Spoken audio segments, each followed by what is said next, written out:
કે માં દેવી દુનિયા છે માં મોનવી ના મન જેણા મોટા હોય આ આરસ કોણ નો લેપણ નો મઢ મંદિર નેનો મોટો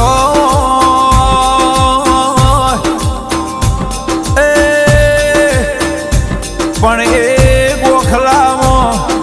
એ બેઠેલી એ દેવીઓ કોઈની નેની મોટી ના હોય તમે તમારા દિરાને જેટલું મોટું કરો એટલું તમારું દેવ તમને મોટું કરાવવાનું